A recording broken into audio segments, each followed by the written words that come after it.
Voice of south நேயர்களுக்கு வணக்கம்.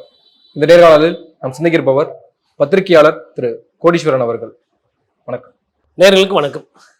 காங்கிரஸ் ஆட்சிக்கு வந்தா வீட்டை பறித்து விடும், எருமையை பறித்து விடும், தாலியை பறித்து விடும்னு மோடி விரக்தியின் விளிம்புல பேசிட்டு இருக்காரு, பயத்துல பேசிட்டு இருக்காரு அப்படின்னு ராகுல் காந்தி விமர்சனம் பண்ணியிருக்காரு. ஆனால் நாங்கள் அதானிக்கிட்ட இருந்து பணத்தை மீட்டு நாட்டு மக்கள்கிட்ட கொடுக்க போறோம் அப்படின்ற ஒரு பதில ராகுல் காந்தி முன் வச்சிருக்காரு.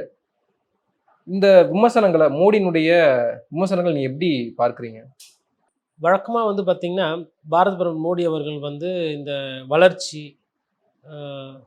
மக்களுக்கு உணவு தானியம் கொடுக்குறோம், சிலிண்டர் கொடுக்குறோம், சாலைகள் மேம்பட்டிருக்கு, இந்தியா சர்வதேச லெவலில் மதிப்பு மரியாதை கிடைச்சிருக்கு அப்படின்ற ஒரு விஷயத்தையும் சேர்த்து பிரச்சாரம் பண்ணுவார். அந்த பிரச்சாரம் இந்தியில் நன்றாக பிரச்சாரம் பேசக்கூடிய தன்மை படைத்தவர். ஆனால் சமீப காலமாக குறிப்பாக சொன்னிங்கன்னா ஒரு 10 நாளாக பார்த்தீங்கன்னா, அவரோட வழக்கமான அந்த பிரச்சார யுக்தியில் இருந்தும் அவரோட அந்த தன்மையிலிருந்தும் கொஞ்சம் மாறி போகிறத நான் பார்க்குறேன். காரணம் என்னென்னா, ஒரு அடிப்படையான ஒரு சில கேள்விகளுக்கு அவரோட பிரச்சாரத்தில் பதில் இல்லை.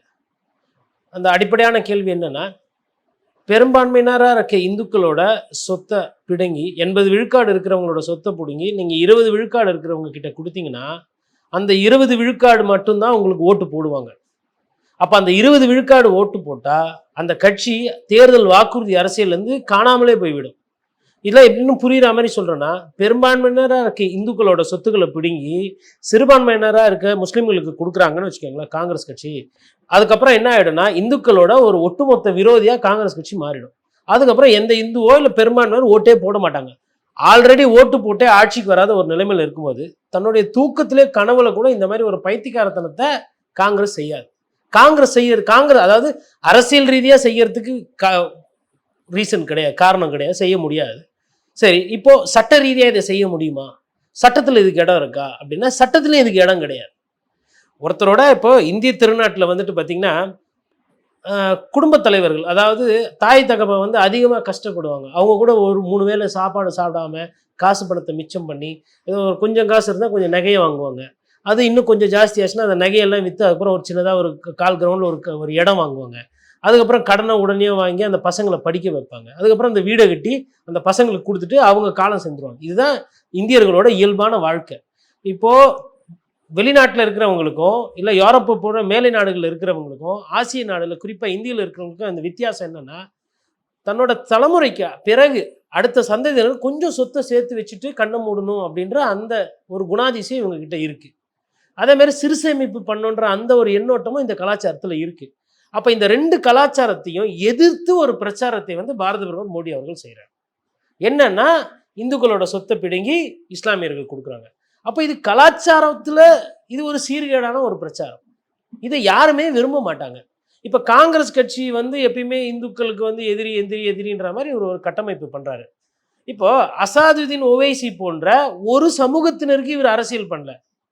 ராகுல் காந்தி எங்கேயுமே போய் ஒரு மதத்தையோ ஒரு இனத்தையோ பற்றி பிரச்சாரம் பண்ணுறது கிடையாது. இல்லை ஒரு மத போதகர் மாதிரி எல்லாம் இந்த மதத்துக்கு வந்துருங்க, உங்கள் பிரச்சனையெல்லாம் ஆண்டவர் சரி செஞ்சிருவார், உங்கள் பிரச்சனையெல்லாம் கிருஷ்ணர் குறைய இல்லாமல் கரைச்சிடுவார், உங்கள் பிரச்சனையெல்லாம் நீங்கள் நமாஸ் பண்ணிட்டு சொல்லிட்டீங்கன்னா துவா மூலயமா எல்லாம் சரியாயிடும், அப்படி எதனா மத போதகர் மாதிரி பேசுகிறாரா ராகுல் காந்தி? இல்லை. ராகுல் காந்தி பேசுவது மக்கள் பிரச்சனை. வேலை வாய்ப்பு எங்கே, வாழ்வாதாரம் ஏன் மேம்படலை, பெண்களுக்கு ஏன் இந்த நாட்டில் பாதுகாப்பு இல்லை, இராணுவ வீரர்களும் ஏன் இந்த மாதிரி வேலை வாய்ப்பு இல்லாமல் இருக்கீங்க, இந்த நாட்டினுடைய எல்லைக்கு பாதுகாப்பு இல்லையே, இந்த மாதிரி பிரச்சனையை தான் அவர் கேட்குறாரு. அதுவும் குறிப்பாக சொன்னோன்னா, ராகுல் காந்தி ஒன்றும் இல்லை, தேஜஸ்வி யாதவ் என்ன பண்ணுறாரு இன்னைக்கு பீகாரில், நீங்கள் 2004 பேசின பேச்சு, அதுக்கு முன்னாடி பேசின பேச்செல்லாம் யூடியூப்பில் பொதுக்கூட்டத்தில் போட்டு காட்டுறாரு. இதாங்க பாருங்கள், வீட்டை விட்டு வெளியில் போகும்போது கேஸ் சிலிண்டரை தொட்டு கும்பிட்டுட்டு போங்க, ஏன்னா அவ்வளோ விலைவாசி ஆகிப்போச்சு இந்த காங்கிரஸ் ஆட்சி காலத்தில், விலைவாசி இந்த மாதிரி ஏற்றிட்டு ஜனங்க வயத்தில் அடிப்பாங்க நான் நினைக்கல, ஆனால் நான் வந்தால் உங்களுக்கு இதுலேருந்து பூரா விடுதலை தருவேன் அப்படின்னு வாக்குறுதிலாம் சொன்னார். அவர் குரலை திரும்பி கேளுங்கன்னா தேஜஸ்வி யாதவ் பேசுவார்னு பார்த்தா மோடி பேசுகிறார் திருப்பியும். கேஸ் சிலிண்டர்லாம் ஏறி போச்சு, சப்ஜெக்ட் அதே மாறல. அன்றைக்கும் ஜனங்க வயிறில் எரிஞ்சாங்க, கஷ்டப்பட்டாங்க, காசு மிச்சம் பண்ண முடியலையே, சேர்க்க முடியலன்னு. இன்றைக்கி அதை விட அதிகமாக வயிறு எறிகிறாங்க, ஐயோ அம்மான்னு கத்துறாங்க. அப்போ இது மாதிரி தான் இருக்குது இவங்களோட ஆட்சியினுடைய தன்மை. அப்படி இருக்கும் பொழுது இவர் என்ன சொல்லணும், எதையாவது ஒன்று செஞ்சு காட்டியிருக்கணும். இவர் எதையுமே செஞ்சு காட்டல. ட்ரெயின் விட்டதெல்லாம் ஒரு சாதனையாக இவங்க நினைக்கிறாங்க. ட்ரெயின் யார் ஆட்சியில் இருந்தாலும் இல்லைனாலும் தண்டவாளம் இருக்கும், தண்டவாளம் போடுறதுக்கு ரயில்வே டிவிஷன் இருக்கும், அதில் ஒரு கன்ஸ்ட்ரக்ஷன் விங் இருக்கும், ரயில் பெட்டி போக போகுது, ஐசிஎஃப் நிறுவனம் தயாரித்து விட போகுது, அதுக்கு பேர் வேணால் மாறும், சந்தே பாரத், வந்தே பாரத், அந்த பாரத், இந்த பாரத், கரீப் ரத்து, ஏழைகள் ரத்தம், பணக்காரர்களுக்கு பணக்காரர்களாக நினைத்து போகிற ரத்து, இப்படிலாம் வச்சுக்கலாம், பேர் என்ன வேணால் வச்சுக்கலாம். இலவசமாக யாரும் போகல, காசு கொடுத்து தான் நம்ம போகிறோம். அப்போது இவங்க இதெல்லாம் சாதனை நினைக்கிறாங்க. ஐஎஸ்ஆர்ஓ ராக்கெட் விட்டால் அதுவும் மோடி தான் காரணம். இன்றைக்கி நேற்றா விட்றாங்க, 70 வருஷமாக விட்டுக்கிட்டு இருக்கிறாங்க, 60 வருஷமாக அதை பற்றி உண்டான ஆராய்ச்சி நடந்துக்கிட்டு இருக்கு. அப்போ எல்லாத்துக்கும் பேர் எடுத்துகிட்டு இப்போ மக்கள் பிரச்சனைன்னு வரும்போது அவங்களால அதை வந்து முடிக்க முடியல. அதே மாதிரி இன்னொரு பிரச்சனை சொல்கிறேன். 400 சீட்டு ஜெயிப்போன்னு சொல்லி பிரச்சாரம் பண்ணாங்க. 400 சீட்டு குறையாமல் கூட்டணியோடு சேர்த்து 400, நாங்களே தனிப்பெருமை பெருமாள் வரும். இப்போ அதை சமீப காலமாக பேசுகிறதே கிடையாது. அதில் இருந்து இன்னொரு யூட்டர்ன் என்னன்னா, அமித்ஷா சொல்கிறாரு, அப்புறம் பிஜேபியோட மூத்த நிர்வாகிகள் சொல்கிறாங்க, 2 கட்ட தேர்தலில் நடந்த தேர்தலில் குறைஞ்சது 50% மேலே நாங்கள் ஜெயிச்சிருவோம் அப்படின்றாங்க. அப்போது அது குறிப்பாக எதை சொல்கிறாங்கன்னா, தமிழகம், கேரளா, கர்நாடகா, நம்ம தென்னிந்தியாவில் இருக்கக்கூடிய பிரதான சீட்டுகளை வைத்து தான் சொல்கிறாங்க. இந்த 180 நாங்கள் ஜெயிச்சிருவோம். அப்போ 180 நீங்கள் 100 ஜெயிச்சிடுறீங்கன்னு வச்சுக்கோங்க ஒரு பேச்சுக்கு. அப்போ கூட உங்களுக்கு 400 வராது. எடுத்த உடனே 543 ஒரு 80 கழிச்சிட்டா அப்புறம் சில்லறை இருக்குது, அப்போ மிச்சம் எல்லாமே ஜெயிச்சிருவீங்களா நீங்கள்? அப்போ இது 2வது புரிதல். அதாவது அவங்களோட அந்த நம்பிக்கை தன்னோட்டம் மாறுகிறது என்பது. முதல்ல நான் சொன்னது வளர்ச்சி பேசாமல் பர்சனலாக போகிற ராகுல் காந்திக்கும் பாகிஸ்தானுக்கும் தொடர்பு இருக்கும், காங்கிரஸுக்கும் முஸ்லீம்ஸுக்கும் தொடர்பு இருக்குது, இந்துக்களோட சொத்து அது வந்து பிலோ த பெல்ட் என்று சொல்வார்கள் ஆங்கிலத்தில். அதாவது டிவிஷன் பேச்சு, ஒரு மக்களை வந்து குழப்ப நிலைக்கு தள்ளி அவர்களை பிளவுபடுத்துகிற அது பிரச்சார யுக்தி. 2வது என்னென்னா, அந்த 400 என்பதில் இருந்து அடடே 400லாம் வராது பொழுது தேவையில்லாமல் வார்த்தையை விட்டு மாட்டிக்கிட்டோமோ அப்படின்றதுனால அதை பற்றி பேசுறது கிடையாது. அதில் வந்து இன்றைக்கி நாங்கள் குறைந்தது இவ்வளோ ஜெயிச்சிருவோம் அவ்வளவு ஜெயிச்சிருவோம்னு அந்த இயல்பு எண்ணோட்டத்துக்கு வந்திருக்கிறாங்க. இது 2வது. 3வது பிரதமரோட பேச்சு, அவரோட பேச்சு முக்கியம். என்னென்னா, நீங்கள் காங்கிரஸ்க்கு ஓட்டு போட்டுட்டீங்கன்னா, இல்லை இந்திய கூட்டணி ஆட்சிக்கு வந்துச்சுன்னா வருஷம் வருஷம் ஒரு பிரதமர், ஒரு பிரதமர் ஒவ்வொரு வருஷம் வருவாங்க, ஆனால் எனக்கு போட்டிங்கன்னா நான் தான் நிரந்தர பிரதமர் அப்படின்னு அவர் சொல்கிறாரு. நான் என்ன கேட்குறேன்னா, 400 சீட்டு ஜெயிக்கிற உங்களுக்கு, இல்லை சொல்கிற உங்களுக்கு, இல்லை எண்ணோட்டத்தில் இருக்க உங்களுக்கு, எதிர்கட்சியில் யார் பிரதமர் வந்தால் உங்களுக்கு என்ன? அது ஒரு பிரதமராக இருந்தானா, இல்லை ஒரு வருஷத்துக்கு ஒரு பிரதமராக இருந்தாலும், இல்லை 9 மாதத்துக்கு பிரதமர் மாறிக்கிட்டே இருந்தால் என்ன பிரச்சனை? உங்களை பொறுத்தவரை பாரதிய ஜனதா கட்சி தான் ஆட்சிக்கு வரப்போகுது. அப்போ ஜனங்க கிட்ட போய் எதுக்கு நீங்கள் சொல்கிறீங்க இந்தியா கூட்டணி வந்தால் வருஷம் வருஷம் ஒரு பிரதமர் மாறுவாங்கன்னு? அப்போ உங்களுக்கு ஆழ் மனசில் அந்த பயம் என்பது வந்துவிட்டது. அதனால தான் நீங்கள் என்ன சொல்கிறீங்க, வருஷம் வருஷம் பிரதமர் மாறுவாங்க. நீங்கள் முதல் சொன்னது என்னது, நாங்கள் தான் ஆட்சிக்கு வருவோம், நான் தான் பிரதமர், மோடி தான் பிரதமர், மோடிக்கா கேரண்டி. அப்போ மோடிக்கா கேரண்டின்னா அதோட ஃபுல் ஸ்டாப் வைக்க வேண்டியதுதானே, அடுத்து கம்மா போட்டு but if you vote for Congress there will be ஒரு பிரதமர் வருஷம் வருஷம் வருவாங்கன்னா என்ன அர்த்தம்? அப்போ அங்கேயும் 3வது பிரச்சனை ஆகிப்போச்சு. இப்போ 4வது ரொம்ப முக்கியமான பிரச்சனை என்னென்னா, இந்த ஒப்பாரி வைக்கிறது, போய் வந்து இந்த இது பண்ணுறது. அதாவது என்னென்னா, அது எப்படி சொல்கிறது, ரொம்ப பிலோ த பெல்ட் கீழே போய் இல்லை இப்போ நீங்கள் சொன்னீங்க இல்லையா, அதாவது இந்த வந்தே பாரத் ரயில் விட்டதாக இருக்கட்டும், இல்லை விண்வெளி ஆராய்ச்சிக்கு நான் எங்களுடைய பங்களிப்பாக இருக்கட்டும், அதை தொடர்ந்து பிரச்சாரத்தில் பேசலாம். ஆனால் நீங்கள் சொன்னது போல் லாஜிக்கிலே இல்லாமல் சில விஷயங்கள் பேசுகிறாரு இல்லையா. இப்போ எருமை மாடை வந்து 2 எருமை மாட்டை ஒரு எருமை மாடை வந்து விற்றுருவாங்க, எடுத்துகிட்டு போயிடுவாங்க காங்கிரஸ், வீட்டை எடுத்துப்பாங்க அப்படின்னு சொல்கிறது எல்லாமே வந்து ஏன் அந்த அப்படியான பிரச்சாரத்தை ரொம்ப பிலோ த பெல்ட்ன்ற மாதிரி ஏன் இறங்கி பேசணும்? அவங்க என்ன நினைக்கிறாங்கன்னா, நம்ம ஏதோ ஒரு விஷயத்த சொல்கிறதுக்கு முன்னாடியும் ஜெய் ஸ்ரீராம் சொல்லிவிட்டு அப்புறம் லாஸ்ட்டில் வந்து வந்தே பாரத் இல்லை வந்து பாரத் மாதாக்கு ஜெய் சொல்லிட்டு முடிச்சிட்டோன்னா நடுவில் சொல்கிற எல்லா விஷயத்தையும் இவங்க நம்புவாங்க அப்படின்னு அவங்க நினைக்கிறாங்க. அப்படி தான். அப்போ அதாவது என்ன சொல்கிறார், போனவொன்னே என்ன பண்ணுறாரு, இப்போ நீங்கள் பெரும்பான்மை இந்துக்கள் இருக்கிற நாடு இது, ஒருத்தர் போயிட்டு ஜெய் ஸ்ரீராம்னா எதிரில் இருக்கிறவங்க என்ன சொல்லுவாங்க, ஜெய் ஸ்ரீராம் சொல்லுவாங்க. இப்போ நான் போயிட்டு ஒரு பள்ளிவாசல் முன்னாடி நின்றுட்டு அங்கே வரவங்களுக்கு அஸ்ஸலாமு அலைக்கும் அப்படின்னு நான் சொன்னால் அவங்க எனக்கு திருப்பி சொல்லுவாங்க. அது மரியாதை, அது முறை, அது இயல்பு. அதனால் நடுவில் கொஞ்சம் பக்கத்தை காணுன்ற மாதிரி நீங்கள் உங்கள் இஷ்டத்துக்கு ஃபில் இன் த பிளாக்ஸ் பண்ணிவிட்டு அதுவும் நம்புவாங்கன்னு நினைக்கிறது இது யாரோட புத்தி கூர்மை இல்லாதத்தனம்? பிரச்சனை என்னன்னா, அரிசி விலையோ, பருப்பு விலையோ, பால் விலையோ, சிலிண்டர் விலையோ, கேஸ் விலையோ, பெட்ரோல் டீசல் விலையோ இந்துக்களுக்கு ஒரு ரேட்லையும், கிறிஸ்துவர்களுக்கு ஒரு ரேட்லையும், இஸ்லாமியருக்கு ஒரு ரேட்லையும் விற்கிறது கிடையாது. இதை வாங்க போகும்போதெல்லாம் மக்கள்கிட்ட காசு இல்லை.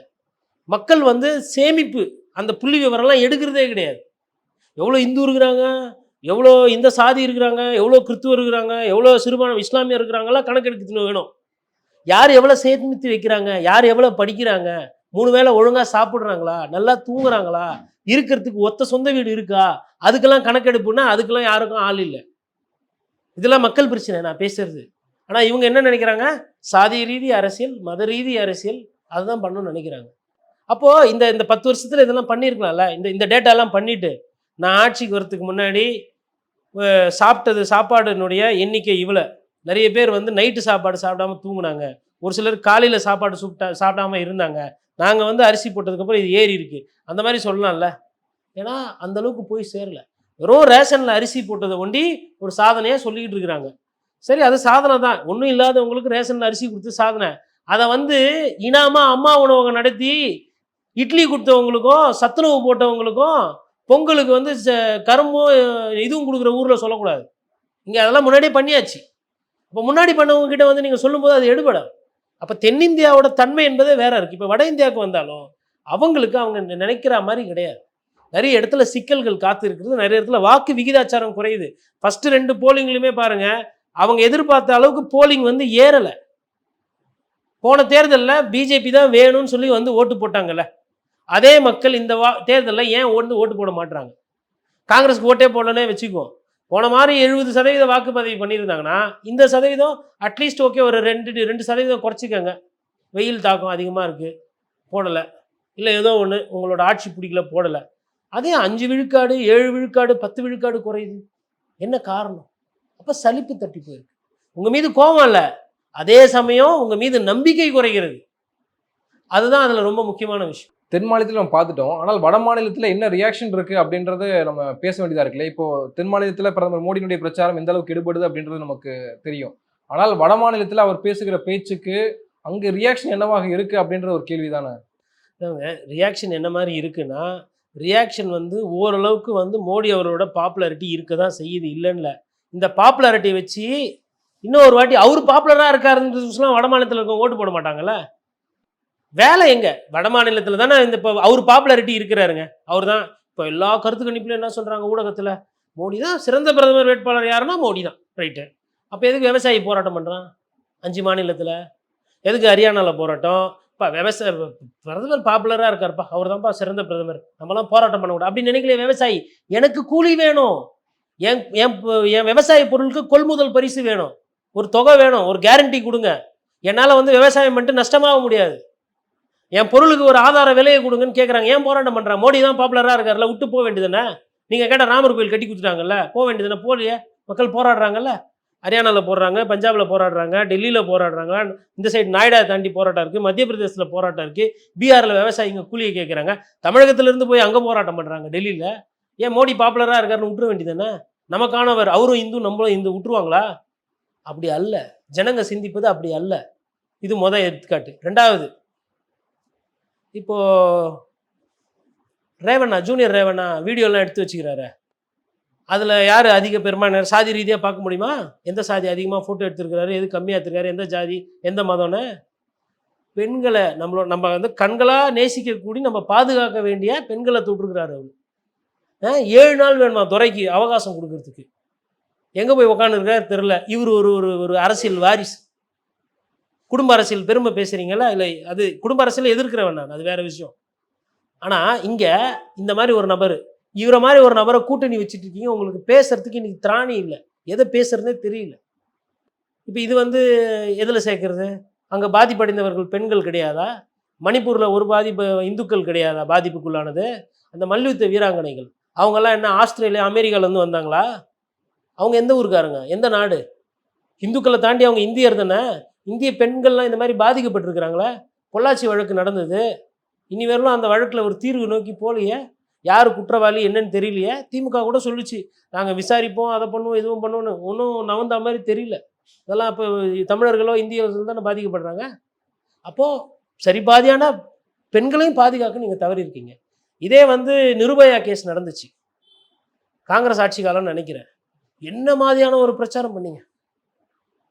அன்றைக்கும் வயிறு எரிஞ்சுது சாமானிய மக்களுக்கும் பத்திரிகையாளர்களுக்கும் பொதுமக்களுக்கும். இன்றைக்கும் வயிறு எரியுது. நீங்கள் வந்து நாங்கள் காங்கிரஸ் கட்சியோட மாற்றோம் அது இது இல்லை. இன்னொரு எடுத்துக்காட்டுங்க, இந்த அண்ணா சேரன் ஒருத்தர் இருந்தார், பெரிய ஒரு நல்ல மனுஷன். அப்படிதான் நினச்சோம் ஃபஸ்ட்டு. இப்போ பார்த்தா காணும். காங்கிரஸ் கட்சி அன்றைக்கி கேவலமாக அரசியல் பண்ணீங்க, கேள்வி கேட்டீங்க, நடுத்தரில் நிறுத்தி உச்சந்தியில் நிறுத்தி கேட்டீங்க. கோல்கேட் ஸ்கேமை கேட்டீங்க, டெல்லி காமன்வெல்த் கேம்ஸ் ஸ்கேமை கேட்டீங்க, எல்லாம் பண்ணீங்க. நீங்கள் வந்தீங்க, கெஜ்ரிவால் வந்தாங்க, அதுக்கப்புறமா வந்து அம்மையார் கிரண் பேடி வந்தாங்க, அப்புறம் இவர் இருக்கார் அந்த யோகா குறுக்குலலாம் கால் வச்சு பண்ணுவார், நம்ம ஒரு பேர் என்னது, இந்த கோர்ட்டு கூட இனிமேல்ட்டெல்லாம் போலி விளம்பரம் பண்ணால் உள்ளே போடுவாங்க, பாபா ராம்தேவ். பாபா ராம்தேவ். அவரு எல்லாம் வந்தீங்கல்ல, அப்போது 4 பேர் தெரு தெரு நின்று பண்ணீங்கல்ல. இன்றைக்கி என்ன ஊழல் இல்லையா நாட்டில்? 25,000 கோடி தள்ளுபடி பண்ணியிருக்கிறாங்க. அதாவது அவங்களுக்கும் அந்த அம்மையாருக்கும் வழக்கில் சம்மந்தம் இல்லையா.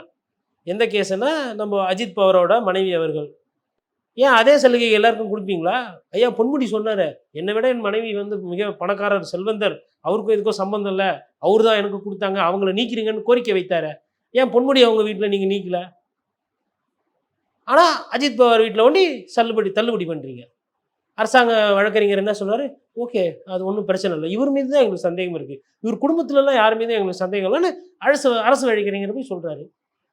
ஏன் அதே தமிழகத்துலையோ இல்லை மற்ற இடத்துலையோ அந்த மாதிரி அரசு வழக்கறிஞர்கள் சொல்ல மாட்டுறாங்களா? ஏன் இல்லை அமலாக்கத்துறையால் வைக்கக்கூடிய வழக்கறிஞர்கள் சொல்ல மாட்டேங்கிறாங்களா? என்ன நிலைப்பாடு? அப்போது மொத்தத்தில் வந்து அந்த பழைய பேச்சு பேசிட்டு ஆட்சியை பிடிச்சிட்டு இப்போது என்ன பண்ணுறதுன்னு தெரியல அவங்களுக்கு. பிரச்சாரத்தில் பெதறிட்டு இருக்கிறாங்க. கிட்டத்தட்ட ராகுல் காந்தி சொல்கிறது உண்மைதான். பயத்துலையோ இல்லை தோல்வியினுடைய நீட்சியில் தான் இந்த மாதிரி வார்த்தைகள்லாம் தடுமாறும், ஒன்றுக்கு முரணாக பேசும். நீங்கள் லாஜிக் யோசிச்சு பாருங்கள். இந்துக்களோட சொத்தை பிடிங்கி இஸ்லாமியர்கிட்ட குத்துட்டா காங்கிரஸ் கட்சி ஜெயிக்குமா தோக்குமா? காணாமல் போயிடும். ஸோ இதை நினச்சி கூட யாரும் பார்க்க மாட்டாங்க. அப்போ நடைமுறையில் சாத்தியமே இல்லாத ஒரு விஷயத்த எருமையை ஓட்டின்னு போயிடுவாங்க, மாட்டை தூக்கின்னு போயிடுவாங்க. என்ன இது கார்பரேஷன் அதிகாரியா? நான் இவர் ரோட்டில் மாடு மேயுதுன்னு போய் பிடிச்சின்னு போடுது.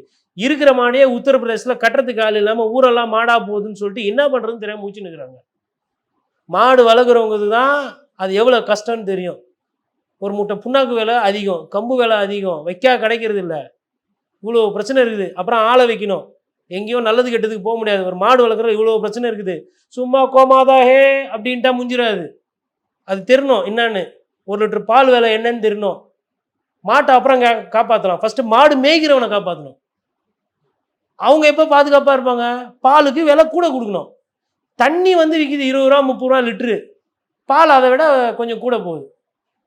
இப்போ பால் விலை ஏற்றுனா உடனே ஜனங்க புலம்புவாங்க, இருக்குடா.